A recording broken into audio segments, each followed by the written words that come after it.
Hi guys, ayan, uwi na naman kami ni Papa. Iba na nindo kami ngunyan, mapasiring kaming dait.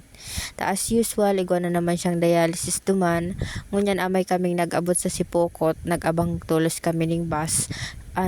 Ito ko tang air condition ang aabangan mi kaso sinag-abot lang ordinary, no choice naman kami habo ko ta magsakay ta. Di talaga ako sanay sa ordinary, mas prefer ko ang air condition na bus taday ako dyan rululaon. Kaya sa part na yan, nasa may banda pa lang kami ning Bolo Norte, karon na talaga ako dyan nalulula. Siguro iba-iba man kita ning preferences. Ang iba mas gusto ninda ang ordinary, ang iba baga mas nalulula lugod sinda pag di aircon, pero ako kaya nasanay ako sa air condition. Kaya dyan sa may bandang suok pa lang talagang garo na dyan nagbabaliktad ang sikmura ko. Kaya pinipirit ko talaga dyan na magturog sa biyahe dawa.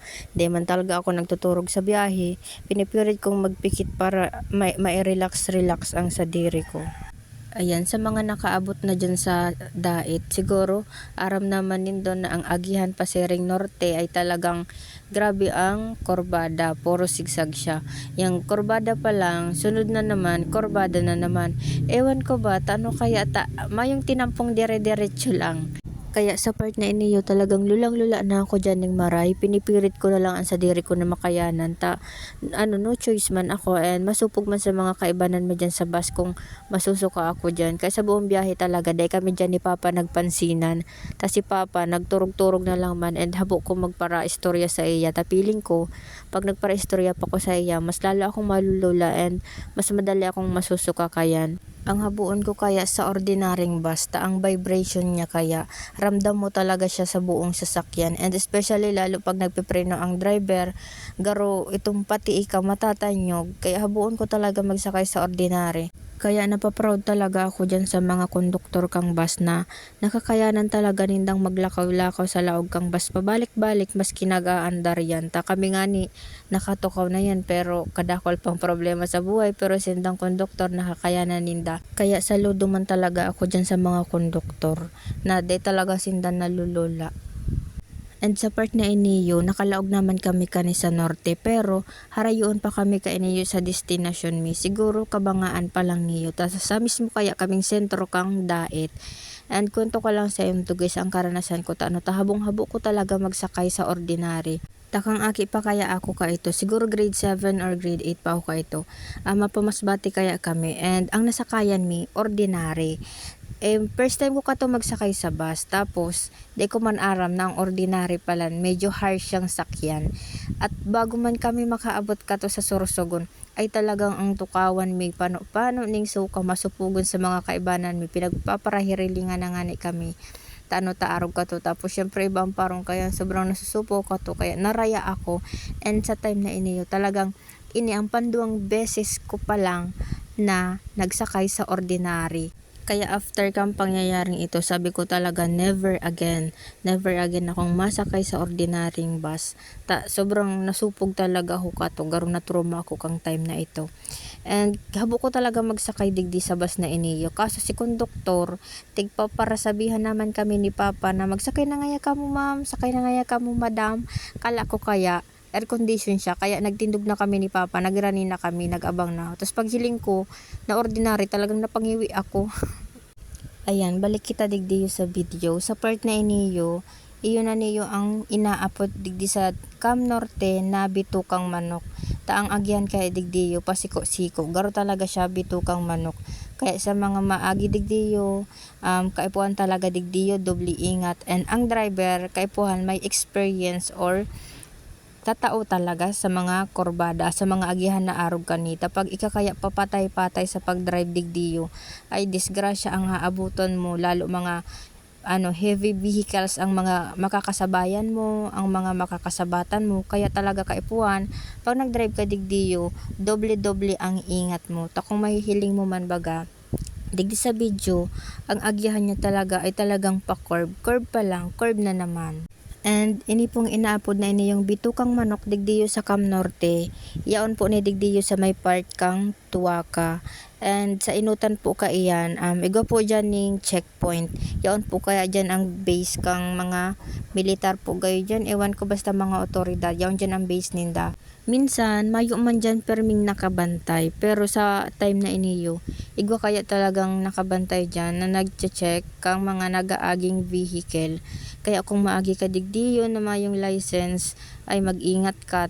Yaon digdi ang base ninda, and siguro ngunya na mga araw kaning panahon madali na naman ang butuhan, ay perming may checkpoint na talaga dyan, permi nang may nakabantay.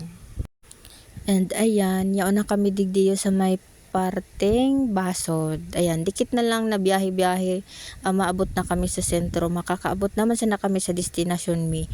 And sa part na niyo talagang lulang-lula na talaga ako. Pinipirit ko na lang talaga ang sadiri ko na makayanan. Pero may ko na lang sinasabi sa isip ko na kaya ko yan, dikit na tius na lang. Day ko kay puhan magsuka sa laog kang basta. Masupog ko sa mga kaibanan mi talaga. And eto na, sa wakas, nakababa din sa bus. Ayan, nakaabot na kami dyan sa may terminal. Talagang nasusuka na ako dyan. Nagrereklamo na ako kay Papa. Sabi ko, pa, wait lang, nasusuka ako. And naglilingon-lingon ako dyan. Naghahanap ako na pwede kong masukahan. Pero maya akong nahanap. Nagkalat ang mga tricycle.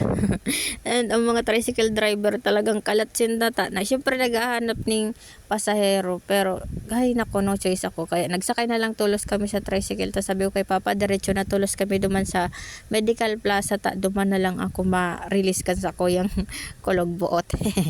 Kaya paulit-ulit talaga akong sabi dyan kay Papa na dahil na talaga ako masakay ng ordinaryong bus. Grabe ang pagsisisi ko. And sabi ko nga dyan kay Papa, siya na lang magpara sa tricycle driver. Maraot ang pagmati ko. Pagsakay ko talagang pati payo ko nagkulog. And yan, sa part na yan, bigla na lang dyan si Papang nagpara. Tapos paghiling ko, yaon na palan kami sa may Medical Plaza. Day ko na namalayan ta ang payo ko makulog na kaya. And day ko naman tigpaparahiling kung nasa may sain na kaming part. Si Papa pala nakabantay. Tapos sinabihan ko nga ni siya na lang para sa tricycle driver. Nagraot si pagmati ko. Napangirit pa nga ni si Papa. And ayan, nakababa naman kami dyan sa tricycle. Pasiring na kami kayan sa taas. Ang dialysis center dyan ni Papa, yaon sa 3rd floor. And kada mataas kami, nagagamit na lang kami ng elevator. Tapag naghagdan, ako ang nahahadit. Baka si Papa hingalon. Tapos makonfine dyan sa dait. Ay Diyos ko Lord, sobrang rayo. Pero syempre thankful pa din ako kay Lord ta si Papa makusog. Bako na siyang arog katong dati na talagang ang tuhod niya perming nagkukulog. Kaya niya pa man maghagdan, pero sabi ko sa aya mag-elevator na lang, kung may elevator man sana para siya dai hinihingal. Pag naglalako kaya si Papa ngunyan talaga medyo pilay-pilay siya. And liban sa pilay-pilay siya maglakaw, permida kaya siya nalulula. Dawa may medicine na siyang tinitake para sa lula. Di talaga nawawara. And ang dugo niya, di man siya low blood. Di ko talaga aram ta permi siyang nalulula. So ayan, finally nakaabot man sana kami digdiyo sa building sa may 3rd floor. And sobrang sinuwerte kami dyan that day. Tas si Papa na isa lang tulos. Tas sabi man sa bukan si nurse, si dapat sa 2nd shift dahil makakapadialysis. Kaya si Papa na isa lang din dyan agad. Ayan, dahil nga ni napaagang pagsalang kay Papa, dahil pa siya nakaka-lunch. Kaya sabi ko sa iya, babakalan ko na siyang panira para magkaka na lang sa taas. Pero sabi niya, dahil na muna, gusto niya, biskwit na lang daw muna. Kaya, ayun, binakalan ko ng 2 rebisco. Yun lang daw muna ang mimerendala niya. Habo niya magkakaning maluto talaga sa laog. Gusto niya sa luwas lang. Kaya nagbaba na lang muna ako dyan. Nagbakal kan si medicine na kulang sa iya, tapos gloves na gagamiton kang nurse para sa pag-assist sa iya. Para kwentuhan nga niya ako dyan kang si nurse na sabi si Papa pwede man magkakaning heavy meals sa laog habang nagdadialysis. Pwede nga ni siya magkakankan si mga bawal sa iya as long as that day na nagkakan siya, madadialysis siya. Kaya sabi ko kay Papa, baka gusto mo ning mani, gusto mong chicherya. Pero si Papa habo talaga, stick talaga siya sa kung ano lang ang pwede sa iyang kakanon. And after ko dyan magpakalkan si medicine, nagdiretso muna ako yan sa may karinderya nagkakan. Taday pa man kay ko kaya nagkakan bago ako naghali sa harong. at makulog na kang time na iyan si Payuko. Siguro sa pagutom ako kaya si Payuko talagang nagkulog. And ayan, it's another cheat day na naman. Mayo na kaya ako dyan ibang nabakal kundi imbutido lang tapos nag half rice na lang ako kaiyan. Bali yung imbutidong nabakal ko 45 pesos ang saro kayan. Kaya nakatipid naman ako. Dakulaon naman siya. Minsan nga ni napapaisip ako baka nagtataka na ang mga karinderyang kinakakanan ko tapuro half rice ang binabakal ko sa inda. Then after ko dyan pagkakan, nag-inom naman sana ako dyan tulos kasi bulong ko na nagtatabang sa ko na makontrol ang sugar ko. And after ko magkakan, balik man sana ako kayan duman sa taas tapos tinaw ko na kay Papa si biskwit na merendala niya. Nagsiselfon pa nga ni pag abot ko. Iyo lang kaya ang libangan niya dyan habang nagdadialysis ta 4 hours. And since last treatment ni Papa, tigpapirmahan na sa iya si mga papel, nakaipuhan niyang pirmahan dyan para dahil na siya magbalik taharayoon nga ni. Then ayan, natapos niya na dyan permahan si mga kaipuhan niyang permahan para bago siya maghali dyan sa dialysis center sa Dait, kompleto nagabos din dahil niya nakaipuhan magbalik. Then nung time na iyan, madali naman siya kaya matapos dyan magdialysis, 8 minutes na lang, tapos na din siya.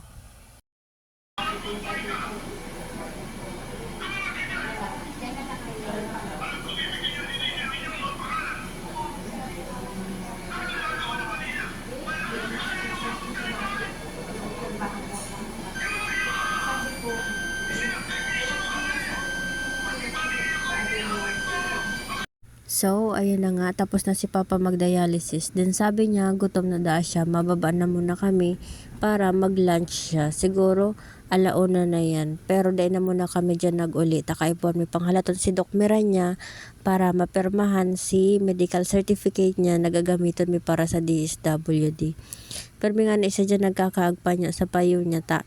Dahil nandaigo sa iyang kopya. Tapon, dakang nabulugan siya, nagluwag na sa iyang kopya. Ayan, sa los lang kami kaya naghalat-halat. Grabe nga na ang init dyan. Tas sa laog kaya paano na ning pasyente na matutukawan. Then after ka to, saktong 3, nag-abot naman si Doc Miranya. Then ako ami agad si medical certificate niya. Then nag-uli naman sana kami.